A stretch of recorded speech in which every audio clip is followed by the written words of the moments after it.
Cheers, Paul. Now, Hizzy, you are flying round here, aren't you?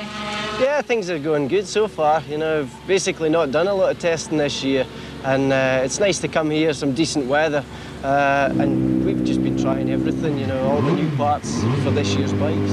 It's going good so far. Looking forward to seeing you in a full season this year. Yeah, well, I've got this reputation for jumping ship a few times with other teams, but no, I'm really happy. You know, I ended the season with the Virgin team, and it's continued into this season, and I'm really fired up to sort of prove a few doubters wrong. You know? Now, the way it's going so far, it looks like you're very happy on the R7. Yeah, well, the bike was good at the end of the year. We were just lacking a little bit of grunt out the corners, and I think with some of the engine modifications already, I feel that we're getting closer. So it'll be interesting to get close to the Ducatis, you know, get on track with them at Brands and see what we can do. Now, you're obviously a man of huge experience. I mean, I've watched you in the TT, we've seen you doing loads of road racing and obviously loads of other racing as well. Which is your favourite? Oh, it's got to be short circuits. You know, it's basically where it's all happening now. The TT was a great part of my career.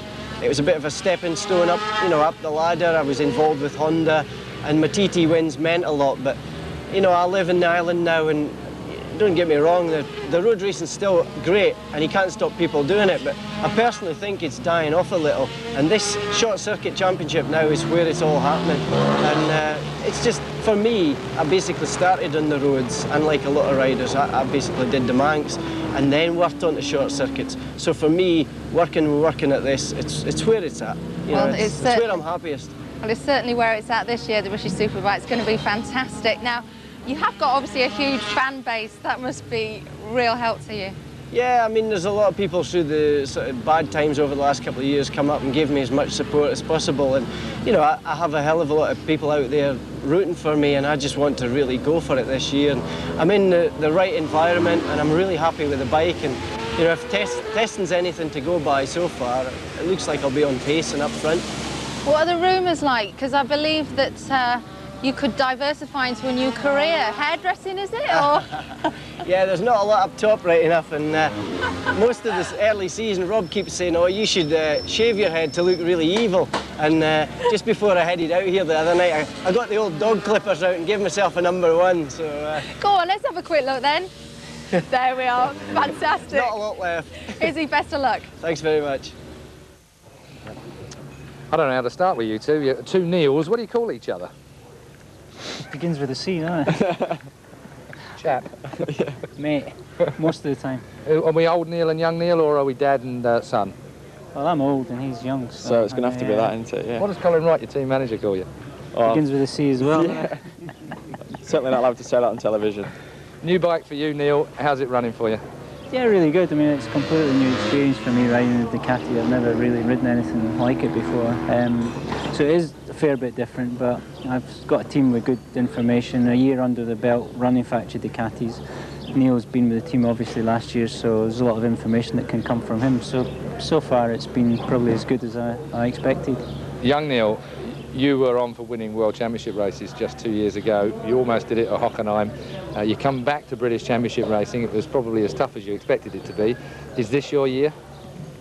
Well, I certainly feel a lot more confident than I did last year. I felt confident last year, but there was a lot of unknown for me. I didn't know the team. I certainly didn't know a lot of the tracks. And this year there's no unknown. So yeah, I feel confident. To win the championship, you know, you do need a lot of luck, and hopefully it'll go my way for a change. You two are both almost fanatically fit. I mean, Neil Hodgson, you've always been training like that, and you are renowned around the paddock, Neil, as being probably the fittest man in the paddock, even at 38 years old, dare I say it? Yeah, maybe 5 years ago, but no, all the guys are fit. I mean, we both quite enjoy training and doing a bit. Quite sad, but we quite enjoy it. And but all the guys running at the front are fit. I wouldn't say I was the fittest, or anyone was really. Do you like each other? Do you get on really well? Yeah, we pretend we do, don't we? Yeah, yeah, certainly in front of the camera. We can fool me anyway. We can put on this lie, this facade, and people seem to believe us. So. How long's it going to last? Well, until Brands, definitely. Then we'll be sulking and not talking to each other. Now, I spoke to Colin Wright a little bit earlier on, and he said that he likes a bit of competition between his team members, in-house competition. Have you been set off against each other yet for Brands? No, not as far as I'm aware. You know, it's I'm always looking to see what times Neil's doing, because then basically it's a direct comparison. He's on the same bike with the same tyres. If I can see what lap times Neil's doing, if it's any faster than I'm going, then I know I have to pull my finger out. And I'm sure it's vice versa, you know. Troy Bayliss was real quick last year, phenomenally fast on the bike that you're riding. You've got a man that's won the British Championship 3 times in the team this year. Do you feel a little bit threatened by that, by his age and experience and the pace of it all? I don't feel threatened. I'm doing my own thing, you know. You've got to concentrate on doing your own thing and getting the package right for you. And if I start worrying now about what Neil's doing all the time, then I'll lose sight of the goals. You know, I've set myself my own personal goals, and that's what I'm aiming for, and hopefully I'll achieve them. What about you, Neil? I mean, you've obviously been there, done that, Grand Prix, British Championship, doesn't matter what it is, you've just about won everything nowadays. How do you look at your racing? Is it, you know, like you're cruising along, you can go this fast until you're sort of 58?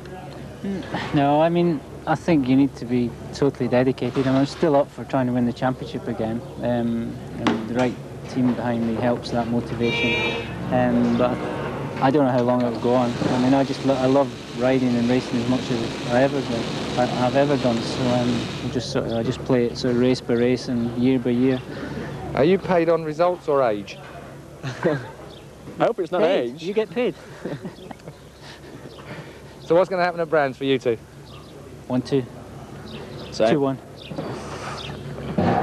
Good enough for me. Best of luck, both of you. Still to come, Carl Fogarty gives us the lowdown on British Superbikes.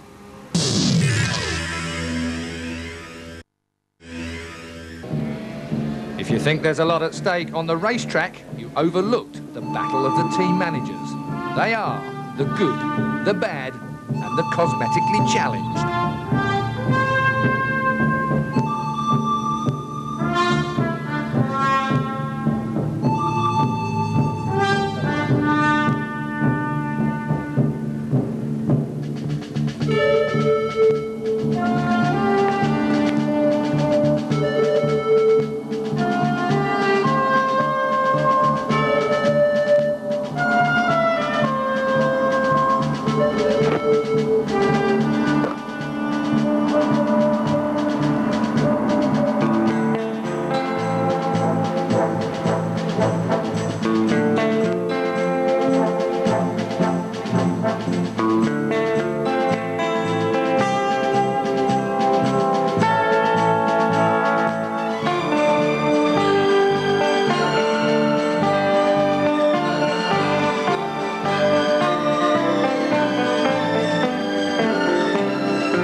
Simon Buckmaster, respected former Grand Prix privateer and endurance racer.